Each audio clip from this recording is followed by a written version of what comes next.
시청자 여러분 안녕하십니까? 9월 25일 토요일 JCM 모닝뉴스입니다. 신세계가 울산 혁신도시 부지에 기존안보다 상업시설을 확대한 오피스텔을 짓겠다고 밝혔지만 지역의 반대 여론은 여전합니다. 급기야 박태환 중구청장이 어제 서울의 신세계그룹을 직접 방문하고 울산 시민 5만 명의 반대 서명지를 전달했습니다. 구체적인 개발 계획을 다시 내놓을 것을 요구하는 등 반대 수위를 높이고 있습니다. 김동혁 기자입니다. 박태환 중구청장이 정용진 신세계그룹 부회장 집무실이 있는 서울 이마트 본점을 직접 찾았습니다. 울산 혁신도시 백화점 부지에 오피스텔 건립을 반대하는 시민 5만 명의 서명지를 전달하기 위한 방문이었습니다. 박 구청장은 해외 출장으로 자리를 비운 정부회장 대신 신세계 임원들과 면담을 가졌습니다. 이 자리에서 박 구청장은 기존 계획을 바꾼 신세계의 사과와 함께 상업시설 면적 기준을 구체적으로 밝힐 것을 요구했습니다. 신세계는 지난 16일 상업시설 확대 방안을 담은 새로운 개발 계획안을 발표하며 13,000평 규모를 제시했지만 이 규모가 매장 면적인지 시설 전체 면적인지 분명하게 밝히지 않았기 때문입니다. 지역 백화점 최대 규모가 매장 면적으로 9,000평인 만큼 13,000평이 매장 면적이 아닐 경우 지역 백화점보다 규모가 작을 가능성이 높습니다. 굉장히 급하게 이래 발표한 내용을 보고 우리 주민들이 더 실망을 했다. 그래서 이것은 더 분명하고 확실한 그룹에서 이 문제에 대한 해결책과 박 구청장은 이달 안까지 그룹 차원의 사과와 구체적인 개발 계획을 다시 내놓을 것을 신세계 측에 재차 요구했습니다. 이에 대해 신세계는 답변을 위해 노력하겠다는 유보적인 입장만 밝힌 것으로 알려졌습니다. 중구청은 구청장의 서울 방문이 항의 방문이 아닌 서명지 전달 차원이었다고 밝혔습니다. 다만 30일까지 만족할 만한 답변이 오지 않을 경우 불매운동 등 보다 강력하게 신세계를 압박하는 시민운동에 나설 방침입니다. 지역에서 오피스텔 건립에 대한 반대 여론이 격화되고 있는 가운데 신세계가 어떤 대답을 내놓을지 주목됩니다. JCN 뉴스 김동영입니다. 울산시가 코로나19 장기화로 생계에 어려움을 겪고 있는 프리랜서 체육 강사들에게 재난지원금을 지급하기로 했습니다. 대상은 울산에 거주하면서 올해 1월부터 8월까지 활동한 프리랜서 체육 강사 가운데 2019년 연소득 5천만 원 이하, 2019년 대비 2020년 소득이 감소한 사람입니다. 해당 프리랜서 체육 강사가 10월 5일부터 15일까지 울산시와 구군의 체육부서로 방문 또는 우편으로 지원금을 신청하면 심사 후 11월 중으로 지원금을 받을 수 있습니다. 그러나 500명에 한해 1인당 50만 원이 지원되며 예산을 초과할 경우 체육시설에서 활동하는 강사를 우선하고 이어서 연소득 감소액이 높은 순으로 선정할 예정입니다. 울산시는 어제 제5차 경제사회노동 화백회의를 열고 울산투자, 울산본사를 위한 노사민정 협력을 선언했습니다.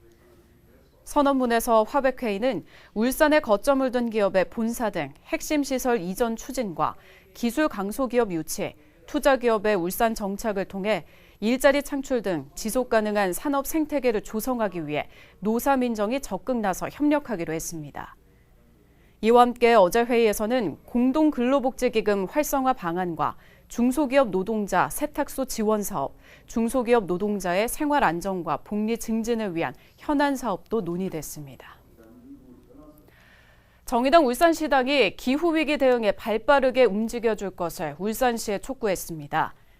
정의당은 어제 기자회견을 열고 울산시가 내년에 발표할 예정인 기후위기 대응 종합계획을 2050년을 목표로 할 것이 아니라 2040 탄소 중립에 맞춰 앞당길 것과 내년에 시행할 구체적인 이행 계획을 발표해 줄 것을 울산시에 요구했습니다. 정의당은 이어 2040 탄소 중립을 위한 결의안을 선포하고 현재의 기후위기 대응 조례를 보완할 것을 울산시 의회에 촉구했습니다. 초등학생들이 놀이터 설계 과정부터 직접 참여해 만든 참 좋은 놀이터가 좋은 반응을 얻고 있습니다. 사용자 중심의 설계로 학교 공간에 대한 만족도는 물론 합리적인 의사결정 방법도 배우게 돼서 교육적인 효과도 높다는 평가입니다. 이현동 기자의 보도입니다. 울산의 한 초등학교 운동장에 설치된 트램펄린. 학생들이 스프링이 달린 매트 위에서 뛰어오르며 연신 즐거워합니다. 관광지에서나 이용할 수 있는 짚라인도 설치됐습니다. 하늘을 나는 모험과 스릴을 느낄 수 있어 학생들에게 큰 인기입니다. 트램폴린이랑 짚라인 있으니까 엄청나게 재밌고 이제 학교 생활이 처음보다 더 재밌을 것 같아요. 또 다른 학교의 놀이터, 실내 복도 공간에 다양한 놀이기구가 설치됐습니다.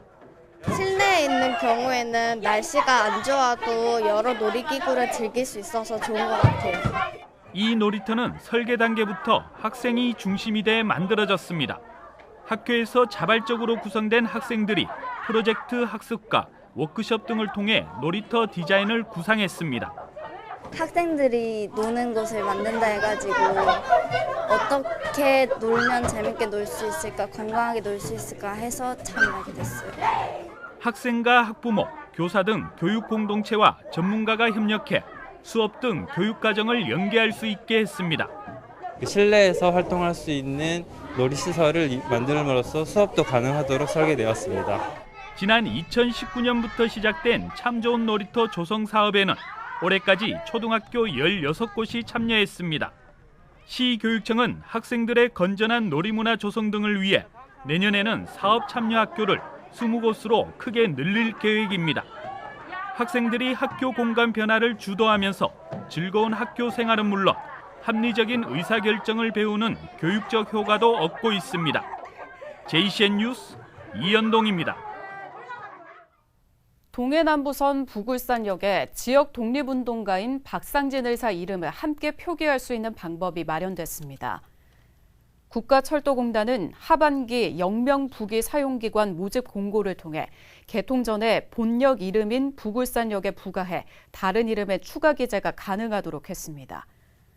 다만 부구청은 영명부기의 연간 3천만 원가량의 사용료 납부 부담에 대해 사용료 감면을 공단 측에 요구하고 있습니다.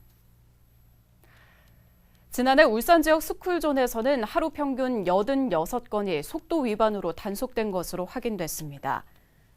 국회 행정안전위원회 소속 더불어민주당 한병도 의원이 경찰청으로부터 제출받은 국정감사 자료에 따르면 지난해 울산 지역 스쿨존 속도 위반 단속 건수는 31,637건으로 2017년 대비 60%가 증가했으며 이 기간 과태료도 63.5% 늘어난 22억 7,600만 원이 부과된 것으로 나타났습니다. 울산 지역 아파트 값이 급등하면서 상대적으로 저렴한 빌라로 수요가 넘어가고 있습니다. KB국민은행의 월간 주택가격 동향에 따르면 올해 들어 8월까지 울산 지역 연립주택 매매가격 누적 상승률은 2.2%로 지난해 같은 기간 마이너스 0.44%를 크게 앞질렀으며 지난 한 해 상승률 1.1%를 훌쩍 넘어섰습니다. 또 국토부 실거래가 공개 시스템에 따르면 8월 한 달간 울산 지역 빌라 매매량은 141건으로 지난해 8월 73건과 비교해 2배 가까이 증가했고 전체 주택 매매 가운데 빌라가 차지하는 비중 역시 4.2%에서 7.6%로 급증했습니다. 울산시가 지역 간 불균형을 해소하고 시민 생활의 균등화를 높이기 위해 균형발전자문위원회를 운영합니다. 울산시는 균형발전자문위원회 설치와 운영 조례를 어제자로 공포하고 빠르면 10월부터 운영에 들어간다고 밝혔습니다. 자문위원회는 각계각층의 시민과 전문가 50명으로 구성되며 2년간 울산시 균형발전 관련 정책과 지역사회 화합과 발전 방안, 시정 현안과 쟁점 해소 방안에 대한 의견 제시 등의 역할을 하게 됩니다. 이광현 앵커의 이슈 뉴스 시간입니다. 오늘은 재임 기간 소상공인들을 위해 다양한 사업을 펼쳐온 오진수 울산 신용보증재단 이사장과 이야기 나눠봤습니다.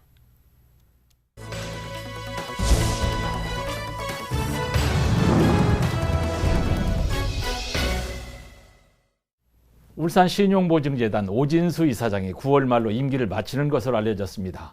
어려운 시대 이사장 맡아서 다른 이들이 생각하지 못했던 아이디어를 내고 공격적으로 일했던 분이어서 오늘 잠시 노고를 위로하려고 이 시간에 초대했습니다. 어서 오십시오. 안녕하십니까. 반갑습니다. 예. 네, 성과를 많이 내셔서 다른 분들은 몰라도 오진수 이사장만큼은 송 시장과 끝까지 갈 줄 알았는데 좀 아쉽습니다. 본인은 더 아쉬울 것 같아요. 저는 기본적으로 기관이나 단체장은 임기가 끝나면 그만둔다는 생각을 항상 염두에 두고 있었기 때문에 예. 뭐 그렇게 크게 아쉬운 점은 없습니다만 네. 초기에 업무를 시작하기 초기에는 많은 일을 해야겠다는 생각을 가지고 업무를 수행해 왔습니다만은 네. 실제 업무 수행에서는 여러 가지 여건상 부족한 점이 많았던 것 같습니다. 임기는 채웠군요. 3년이군요. 예. 3년 딱 지났습니다. 예. 부족한 점이 많았습니다. 다만 울산 신용보증재단의 역할이라든지 업무에 대해 가지고 울산 시민들과 소상공인들에게 예. 널리 알렸고 또 지원을 확대함으로 해서 울산 신용보증재단의 존재감을 부각시켰다는 것에 만족을 하고 있습니다. 예. 굶어본 사람이 배고픈 심정 알듯이 서민들, 우리 소상공인들 돈 한 푼 빌리려고 굽신거리는 심정 누구보다 잘 아시죠. 그래서 새 아이디어를 많이 냈고 신용보증을 전국에서 제일 많이 해줘서 전국에서 1등을 하셨고 그래서 잘한다고 제가 박수를 쳐드렸던 기억이 있습니다. 이것 말고도 몇 가지가 더 있죠. 예, 저는 임기 동안 울산 지역 소상공인들께서 울산 신용보증재단을 잘 활용하시어 사업 성공에 도움이 될 수 있는 여건 조성에 노력을 했습니다.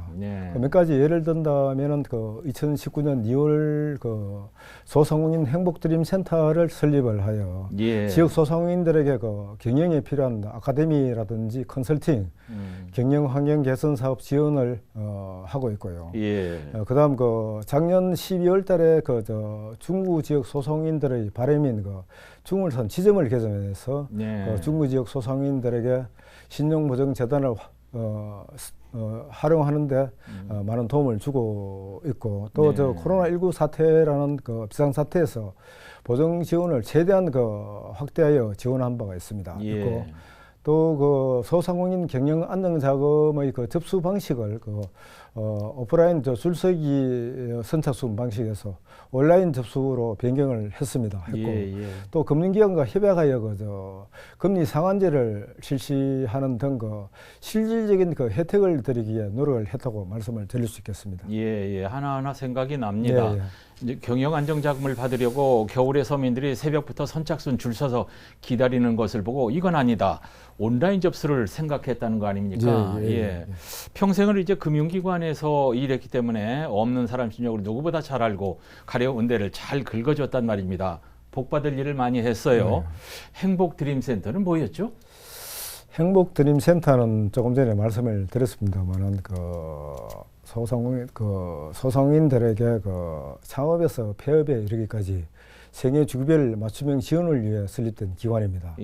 최근 산업구조라든지 지역경제가 어려운 상황에서 센터 역할은 준비되지 않은 무분별한 창업을 막는 것이고 또한 창업을 한 분들에게는 경영에 필요한 컨설팅이라든지 아카데미, 경영 환경 개선 지원 등으로 해서 소상공인들이 스스로 사업에 성공할 수 있는 자생력을 키워주는 역할을 하고 있다고 말씀을 드리겠습니다.